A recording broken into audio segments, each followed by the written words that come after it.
Spacey Sims, and we are back with more Code Realized Guardian of Rebirth, and we just had the most beautiful CG with Imbe.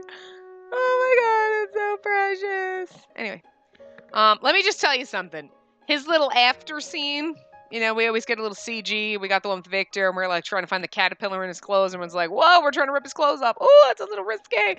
And then we saw Van Helsing's butt and his little butt dimple. I'm sorry, but Impe's better not be racier than that, because I will be disappointed. But then again, that's probably, I mean, it has to make up for the fact that he doesn't have a lot of CGs in his part. It's almost like they were like, meh, Impe. So, I mean, I guess, but it's still like, I feel cock-blocked because I didn't get to make out with Van Helsing. We did see his butt, but, you know, still, we didn't get to kiss him.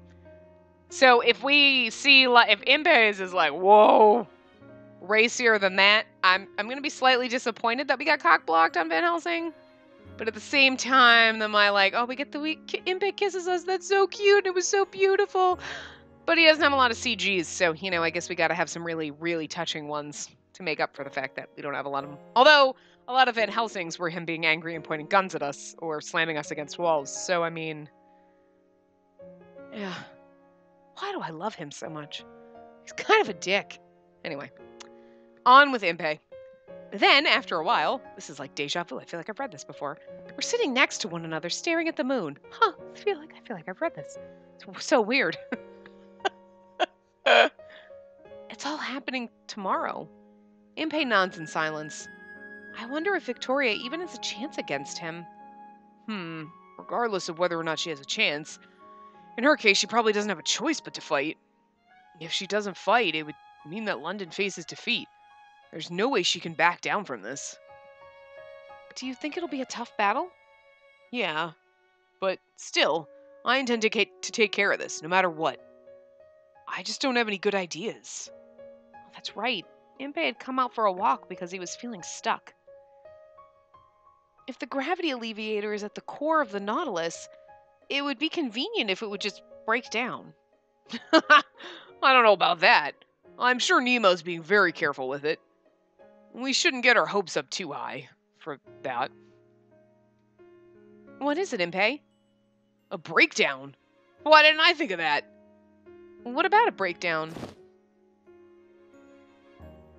Thank you! You're a complete genius! We might be able to stop the Nautilus! Huh? You're thanking me? That's right. It's your idea. Let's go back to St. Gigi's mansion. I need your help with something. What? Impe tugs my hand and starts running, and I hastily follow along. Just watch. Impe turns back to me and smiles like a little boy. Your beloved Mr. Impe is about to brilliantly resolve everything at once. Aw, this is probably the end of the fucking chapter, and we could have just fucking read that, and yeah, okay. I do this all the time, right? This is a good place to end it, and then it's like, oh, 2 lines until the fucking end of the, okay, whatever, we could have just...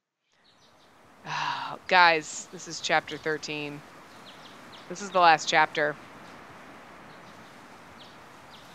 I'm gonna guess we maybe have 1 to 2 parts. Oh, well, we have a couple, because we're gonna have to do the normal path. There's one bad ending in this choice, and then there's the normal path and the good path. So, a couple more parts, but we're getting to the end here. The soft and gentle chirping of birds awakens me from slumber. The rustling of treetop branches adds to their beautiful melody. There's a big battle waiting for us today, but the day starts unbelievably peacefully. Huh? I slowly open my eyes and see an endless sky spreading above me. White clouds slowly drift through it, soaking in the morning sunlight. Where am I? I realize that a blanket has been placed over my shoulders, and I hastily get up. Did I fall asleep? As I grow more aware, my memory gradually comes back to me. Last night we went to Impe's studio on the mansion grounds. I was helping Impe make a mysterious device. All I can really do to help is pour some tea for him or handle other minor chores. I was helping him until close to dawn when I started to doze off. Impe, where are you? There's not much time before a mission. I wonder if the device is finished. I become worried and call out for him, and he appears from the far end of the room. Not really a room, but that's good. Oh, you're awake. I was thinking of coming to wake you when the coffee's ready. I'm sorry. I fell asleep before we could finish. It's all good. Seeing your cute sleeping face totally recharged my motivation. You were watching me sleep? God, I hope I don't drool. I look down in reaction to the face Impei makes. I shake my head and try to change the topic, but my face is probably very red. What happened with the device? It's all done thanks to your love, obviously. Impei hands me a mug of coffee, then takes out a round device about the size of his hand. At first glance, it's hard to tell exactly what it is. I intentionally didn't ask while you were making it, but what is this thing supposed to do?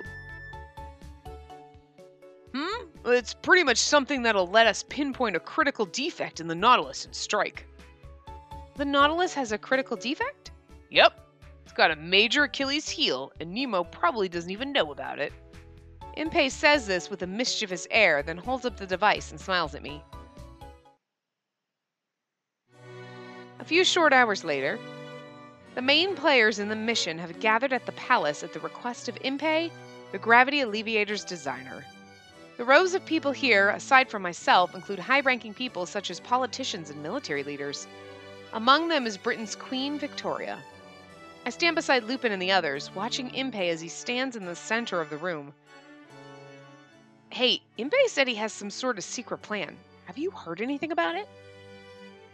I don't know the details, but he said it's a trump card that will completely turn the tide of battle. Turn the tide, huh?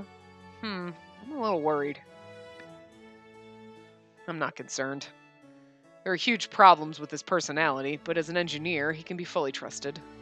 Oh my god, that's the nicest thing you've ever said to anyone! Oh my god, it's like our love has melted you, and in this world, we don't love you. I will always love you, Van Helsing, always. I always love you. I love you, Van Helsing. Hey, you, me, later, closet. What? Nah? Anyway, I look up at Van Helsing in surprise. I hadn't expected this from him. It's rare for you to praise anyone, especially Impei. Praise? It's merely a fair evaluation. When it comes to his engineering and cooking skills, he's one of the best in all of Britain. The way you say it, it almost sounds as if every other quality he possesses is useless. Am I wrong? Hey now, cut it out, you guys.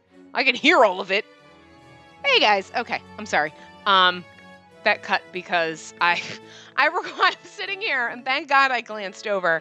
I went through a bunch of this, so we're gonna get to do this again. I read through a bunch of this. I look over, and my freaking thing had stopped recording because my freaking drive got full. Because, like, obviously, like, my capture card not only puts a file in its own folder, it puts a file in the game recording folder, so there's backup folder, and then Adobe has 5 million things, so I just had to clear up like freaking 400 gigs worth of fucking space because I was literally down to like 200 gigs, and the Elgato capture card is like, oh, you have like less than 200 gigs, we can't record anything, and I was like, fuck you. Even though it doesn't take that much, it just won't record for some reason. I don't know.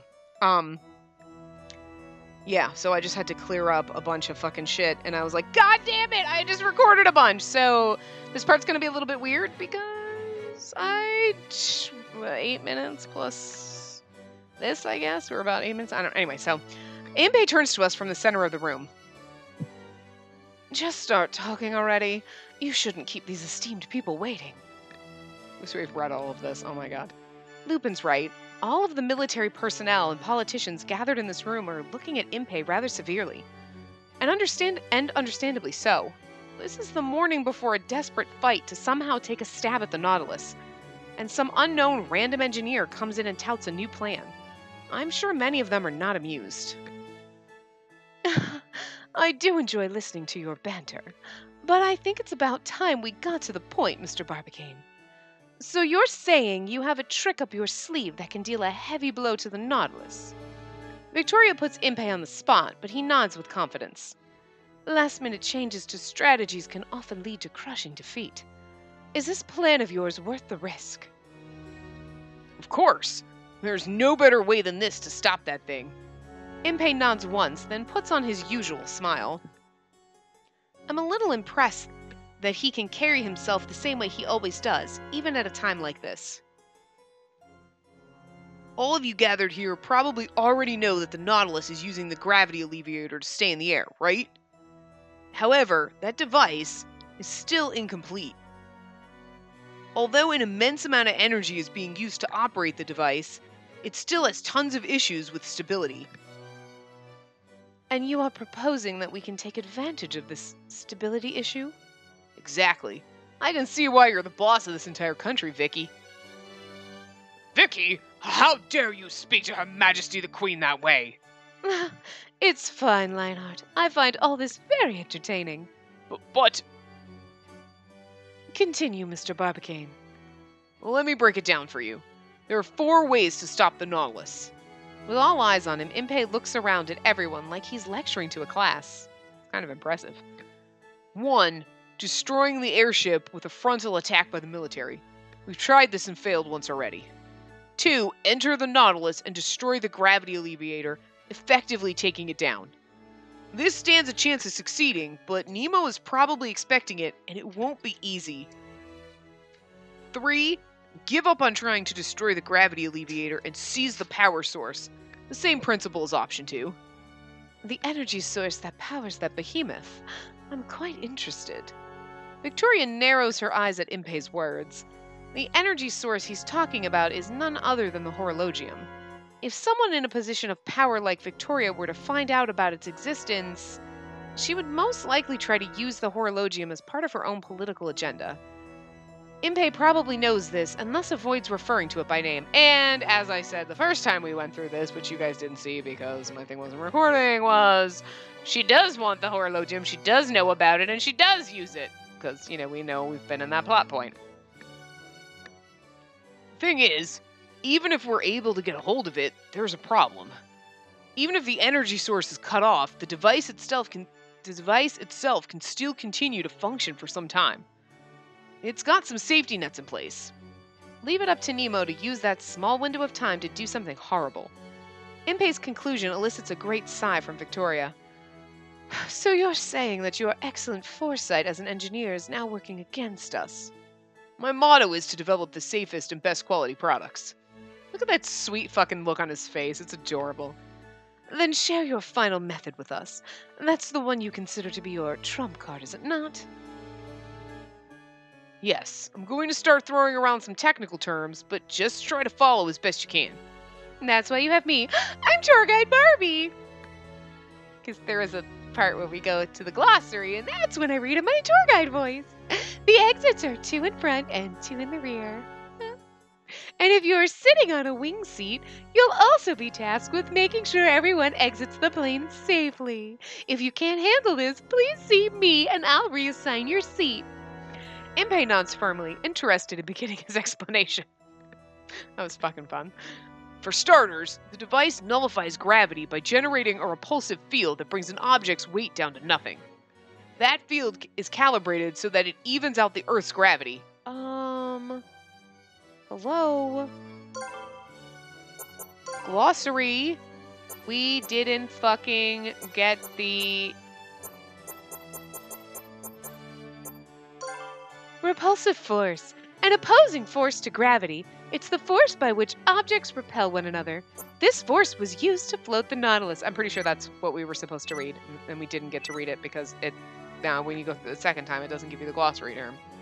But anyway, I wanted to do my tour guide shit, so there you go. The field is calibrated so that it evens out the Earth's gravity. That's how an object of that mass can stay perfectly aloft in the sky. This is about where we were. So you're saying that if you were to tweak those calibrations, you can bring the Nautilus down? Bring it down? Yes, that's entirely possible. But I'm going for the opposite. No, that's right. We're at a couple lines past this. I keep checking every 2 seconds to make sure, The opposite? Impei grins. Well, impishly. We'll blow it up and away. Through the sky and the stratosphere. Boom! All the way into outer space. Space? Can you do that? The audience seems to have realized the magnitude of this idea and becomes restless. Impei then brings out the device that he had just completed this morning. I sure can. That's where this thing comes in. This device generates a strong magnetic force that will disrupt the gravity alleviator's control, meaning that if we enter the Nautilus and turn this thing on, we win. And we get to go to the moon! Sending the Nautilus into the sky? I had considered going into the ship, but this method seems a much more effective way of rendering the Nautilus ineffective. That's an interesting idea. What if Nemo turns off the gravity alleviator once he discovers that his ship is rising? He can't turn it off. If he does, the Nautilus won't have enough thrust to support its own weight. The device takes a while to restart. Once he turns it off, he's going to keep falling for sure. For Nemo, turning off the gravity alleviator would be the same as committing suicide. As Impei quietly explains, those standing around him begin speaking animatedly. Everyone gathered here had probably been despairing about having to face the Nautilus. That's all the more reason why this plan that might give them a shot at success is bringing life back into their expressions. Good Lord. I see. So this plan you're proposing, what do we need to do to make it succeed? I need two things. First, I need to fire a special cannonball that functions to amplify this device's magnetic field into the Nautilus. Second, in order to start the device, I have to get into the Nautilus myself. So I'd like you to buy me some time until I get in there to use the device. Can you do that? I see. So you're asking for the honorable forces of the British Empire to serve as an opening act for you. Victoria's quiet statement causes a stir among those in attendance. If what this engineer says is true, this is an effective plan. But the Empire has its pride. Can that man even be trusted? As whispers like this spread, Victoria stands there in silence, watching Impei through narrowed eyes.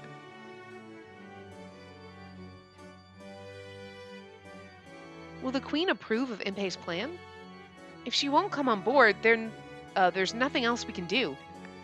Thinking this, I can stand it no longer and speak out. Excuse me. Spacey! Everyone focuses their attention on me after my sudden outburst. I push Victor aside as he tries to stop me and step forward. And you are? Hello, bitch, you know who I am! Girl, don't play! Don't fucking play! Put one too many pincushions in that fucking hat of yours, girlfriend. No, you know who I am. My name is Spacey, and I don't think there's any other way to go about this aside from Impei's plan. Are you insinuating that we are incapable of taking the Nautilus down? Yes. Lionheart and some of the military personnel look at me, their brows furrowed. But I shake my head from side to side. That's not what I'm saying. But even if you are able to bring it down, if that huge battleship is destroyed and it falls, it will cause tremendous damage to the city below. She's right. The battlefield will be directly above London. But with Impei's method, the Nautilus ends up far away in space. We can avoid the destruction of London and the debris from the Nautilus's destruction, we can avoid the destruction of London that the debris from the Nautilus's destruction would cause. Fucking, I can't read. A man who appears to be a politician mutters this under his breath, and Victoria looks up. Her expression is determined. I see. Very well, then.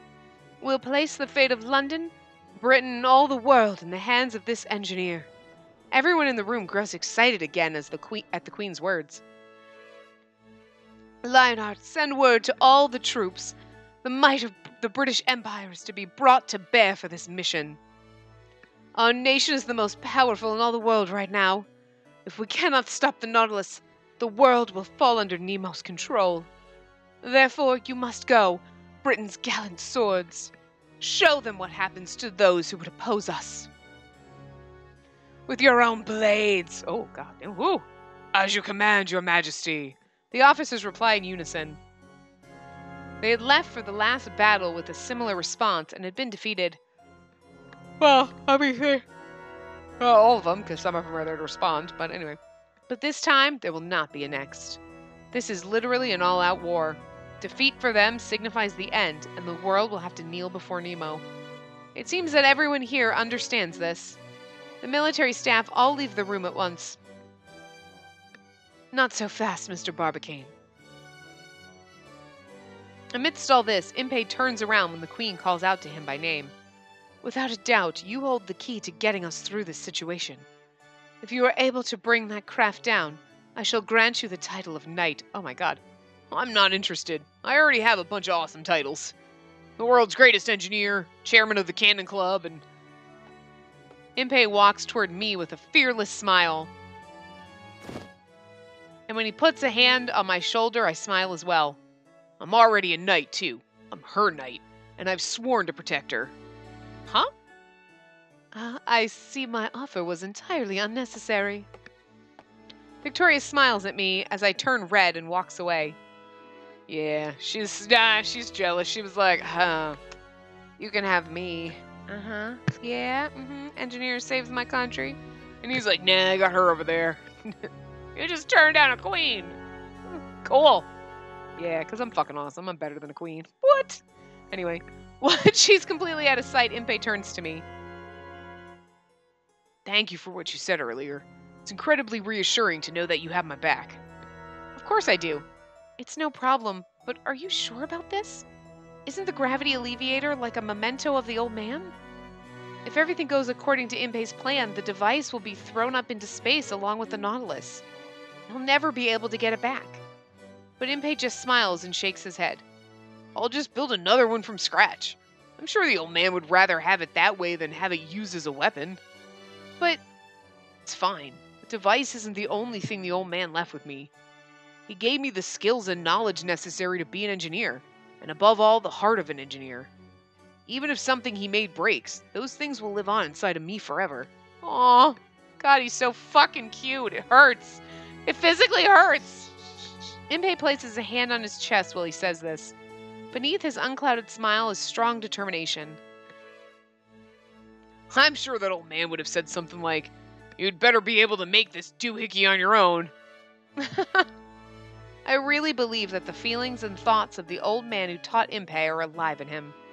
I've never met this person, not once, and yet, hearing Impei talk about him, I can imagine him very vividly. Then, Impei, you can't fail this mission, no matter what. Right as I'm speaking to him, laughing, suddenly the horologium in my chest flares with a dull light. What? As the light goes off like a warning, my whole body becomes weak. All at once, everything goes white. Spacey! I hear Impei call out in surprise, and I slowly fall to the ground.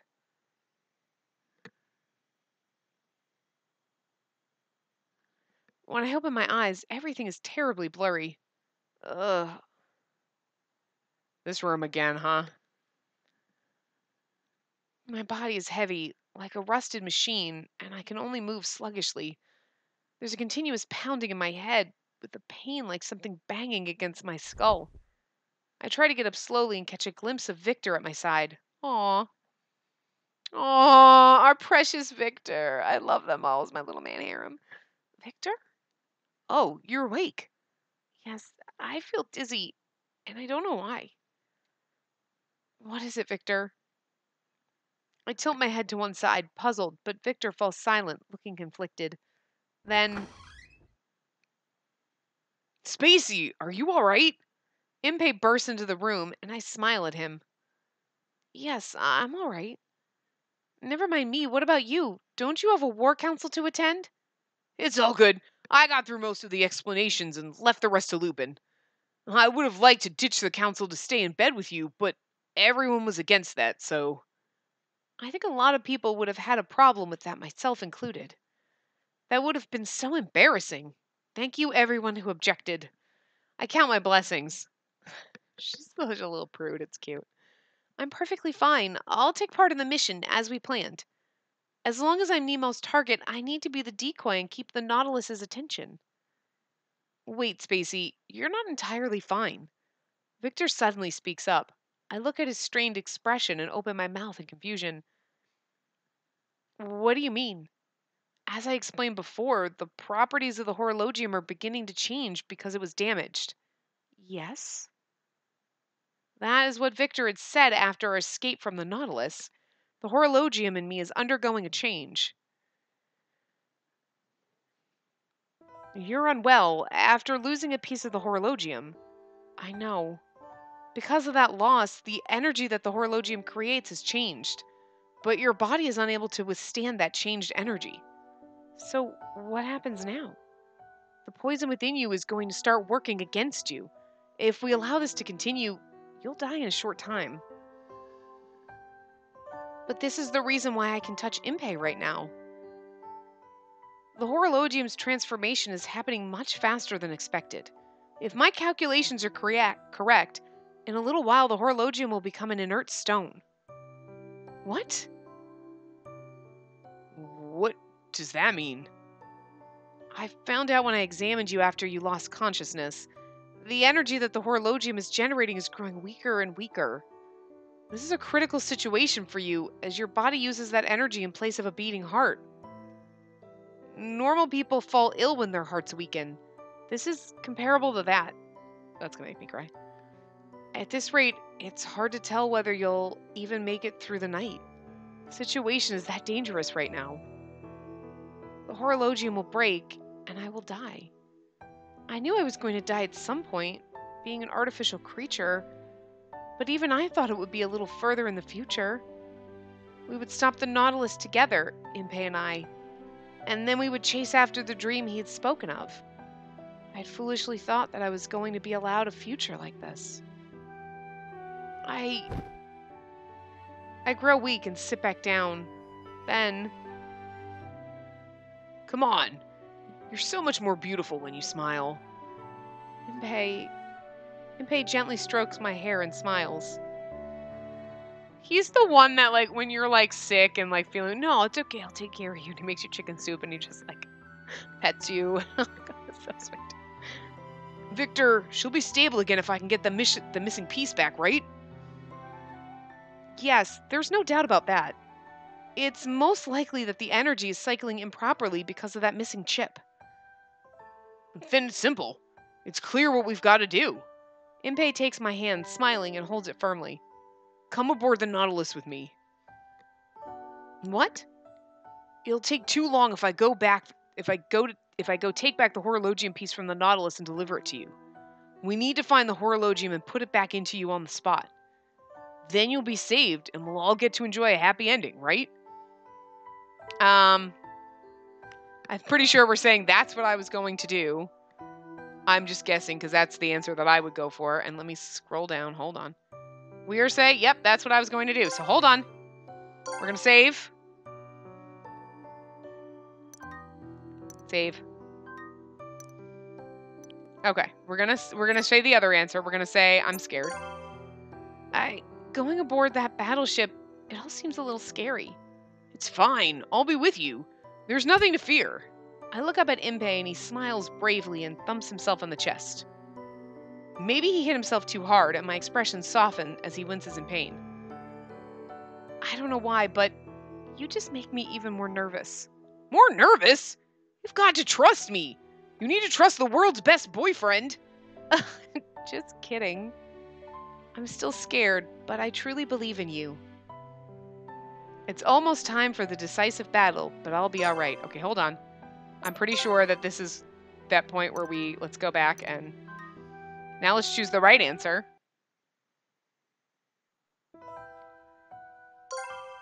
That was my intention anyway. I don't hesitate at all to answer. After I do my job as the decoy, I was going to get aboard the Nautilus. I can't let you put yourself in danger all by yourself. Great. It looks like we're on the same page. Impei exhales a little to reaffirm his thoughts, then looks at me. I'll protect you no matter what. I'll protect you too. Impei extends his hand to me. I take his hand and grip it gently, and Impei holds mine tightly. It's almost time for the decisive battle.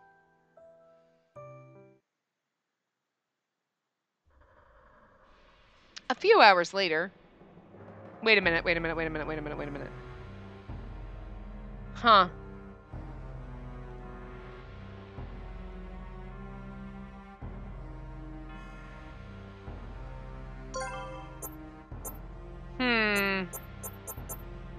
No, I don't think we missed anything.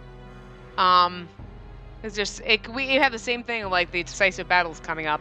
And then I should have skipped till we got to a few hours later, but I think it would have just been the next scene anyway. So anyway, that's fine. A few hours later, Nemo looks out over London from the pilot house as the setting sun colors it blood red. That's what I'm assuming it's supposed to say. Nemo has been watching the past 3 days. Watching as London's residents leave the city in a panic like ants. Watching as the government hastily gathers its forces from all across the country. He's been observing the world from high above among the clouds.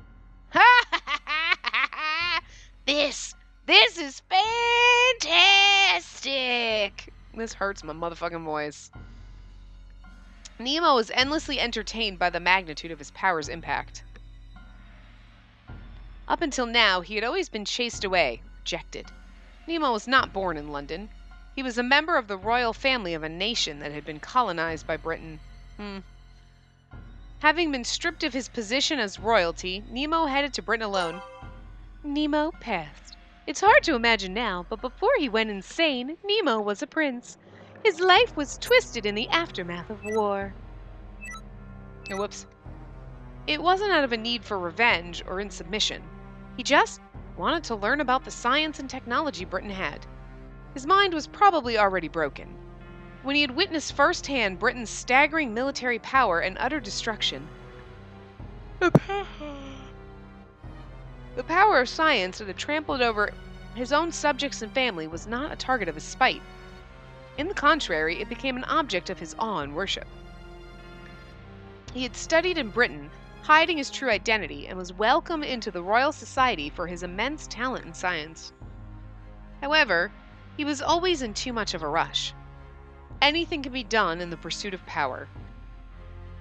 Due to his radical ideas, he was expelled from the Royal Society. In the past, the British troops trampled over their own nation in pursuit of their immediate goals. It should be permissible, then, for him to trample over others in the pursuit of the advancement of science. However, none agreed with his thinking, and he was driven out of his home a second time. Then, even his master, Isaac, left him and disappeared to parts unknown. Nemo had always felt powerless. Why wouldn't anyone understand the importance of his research? Why wouldn't anyone appreciate his greatness? His mind was always swirling with dark thoughts such as these, and now we know how Darth Vader comes to exist, because what's going to happen is Impey's going to shoot him out into space, and this is the start of the Death Star, people. This is what happens. Or the Borg. I don't know, pick one. Star Trek, Star Wars, pick one. He's got two different paths. Which universe are we in? I'm going with the Star Trek universe, because I'm a Trekkie more than anything, so. Borg. He's going to start the Borg, people. That's all that's going to have. He's going to have this Nautilus ship, and they're going to turn it into a cube, and defies all logic, a cube floating through space. Come on. Seriously. Sorry, it's late. But things are different now. His mind is clear. Looking down from his throne in the sky, the people all look like ants. The British government poured a tremendous amount of money into the redevelopment of the city to create Steel London. Nemo can reduce the same city to a sea of cinders. Nemo feels no sense of powerlessness now, nor does he feel any sense of self-denial. All there is a bottomless intoxication born from a sense of everlasting, all-encompassing omnipotence. All-encompassing omnipotence, I said. Yes, that's right! I'm the one who will lead humanity onward. In Asia, there's a tale of a lioness who pushed her cub through an abysmal valley. It wasn't an act of hate. It was because there was love there, because she knew the cub would one day be the king of beasts. That's why she puts her child through such a harsh test. I understand now, Master Isaac. I can't. It hurts my throat now to do his voice, so.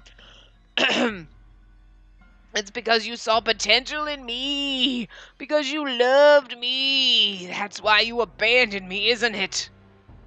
Dr. Nemo? What is it? It better be something worth interrupting my sublime flow of thought. Yes, the government is making a move. An individual who appeared to be the girl we are targeting has appeared in the gardens of Buckingham Palace. It looks like the government is going to accept our demand. Ah, good, good. It's wise of them to be so obedient. The Buckingham Palace garden. This is not the location that he had specified, but that won't be a problem. As long as he can get the horologium in his possession, nothing else matters. Nemo opens one of the many voice tubes lining the walls of the pilot house. Captain to all crew members, let's reposition the shop above Buckingham Palace. Respond with generosity if they comply. However, if there is any resistance, we will respond with complete destruction. Nemo raises his arms and basks in glory. The Nautilus shall descend. At Nemo's command, the aerial fortress, wrapped in a shroud of clouds, begins its gradual descent. Everything is going along with Nemo's plan. However, he does have one reservation. Tickling away in the back of his mind, that this might be a rather boring end. Perhaps things would be more exciting if they tried to resist. Then he could demonstrate more of the power that he has obtained.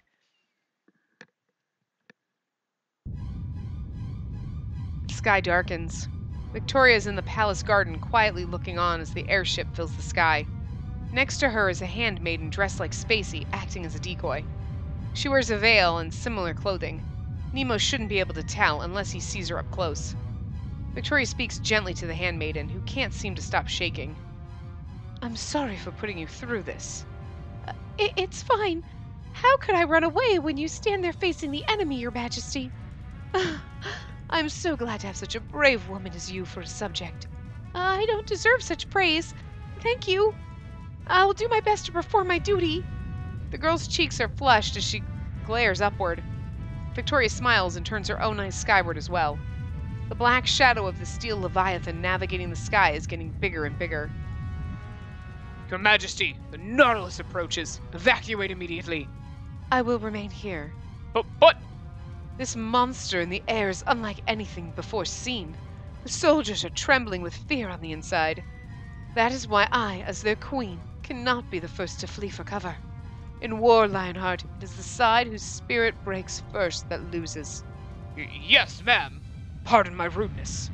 Lionheart responds to Victoria's smile with a rigid salute. I mean, she's got balls, this queen. She glares back up at the sky, now filled with steel. It really is terrifying. The sheer appearance of it and its size, the horror of it hanging overhead. There's no better weapon than this to strip the soldiers of their confidence. If that ship demands that you either obey or fight, it would be difficult to choose the option to resist. Eventually, the Nautilus comes to a stop in the sky. At the same time, a strange noise echoes through the city. Ah! Hello, people of London! How do you do? It looks like you have no intention of resisting. As your teacher, this makes me extremely happy.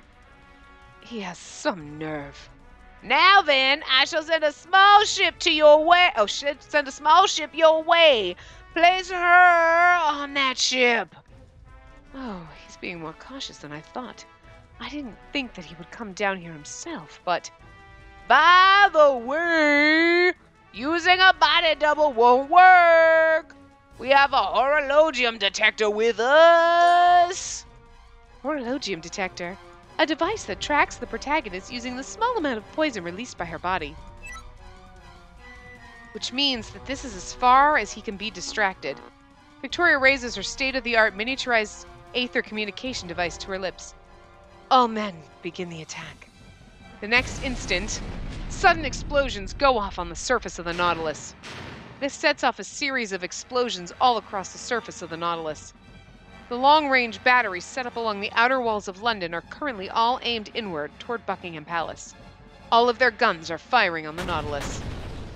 The gun batteries that have been snuck into Buckingham Palace in secret are brought out and begin shooting. With no way to avoid attacks from directly below, the Nautilus is hit by countless shells and is soon covered with smoke. They aren't bombing us in response. It was something of a gamble, but it seems that Impey Barbicane's prediction was correct. The Nautilus is staggeringly powerful, and the quality of its weapons far outclass anything the British troops can muster. That's the very reason why I cannot bomb the palace right now. With so much cannon fire going up, the bombs could potentially be hit and explode prematurely on the way down. No matter how strong the Nautilus may be, if it takes a hit from its own bombs from so close, it cannot possibly avoid damage.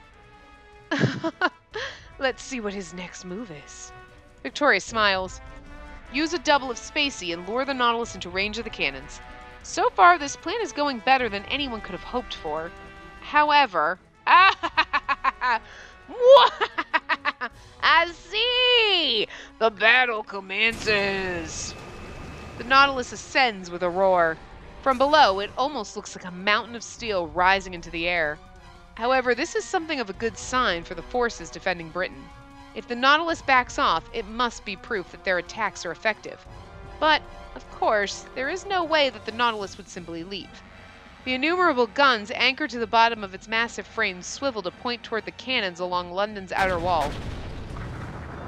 The Nautilus shudders as its guns fire relentlessly, showering the city below with shells. The outer wall is demolished, smashing the gun batteries along its length as well. I see. I'd assumed as much, but it really does have immense firepower. But they're just getting started here as well. The Nautilus continues ascending as if to shake off the smoke caused by the explosions. Airships rise up from a number of locations throughout London to chase after it. The surviving members of the airborne knights gathered from all about Britain. Their ships are at their most vulnerable when lifting off, but as long as the smoke blocks their line of sight, there's little chance that the Nautilus will attack them. Your Majesty, Impey Barbicane's special artillery shell has successfully hit the Nautilus. Upon hearing this news, Victoria smiles behind the fan she uses to cover her mouth. Excellent work. You've done well. Thank the artillery crew for their service. Yes, ma'am. I will relay your words to them. Everything is ready. The sky has been tainted by the fire and smoke of battle, signifying the beginning of another fierce fight in the sky. It's time that you came to regret crossing me. Victoria looks up at the flying fortress with a wicked smile. This is the perfect place to stop. All right, so I'm actually going to wrap this part up here. We have 3 more choices in this chapter, so this could be a long chapter. The next choice we come to is going to be our last bad path, so we'll do the bad path and then we'll go back down the normal, the good path. And then we have another choice that doesn't do a damn thing, but we'll do both. And then we have the last one that obviously leads to the normal ending or the good ending. So, I mean, this is the last chapter, so we probably have maybe 2 parts, 3 max. Because I'm not sure how long this chapter is going to go. I have a feeling that the next choice is going to come kind of soon. And we do the normal ending, and then a lot of that is the same, but the good ending. And then, of course, we have the, little after scenes or whatever. But, so, maybe 2 more parts, I'm thinking. I don't think we'll get quite to it all in the next part, but who knows? I don't know. So, we'll see. But, yeah. So, I will see you guys next time. Remember to give the video a big thumbs up and subscribe to see more.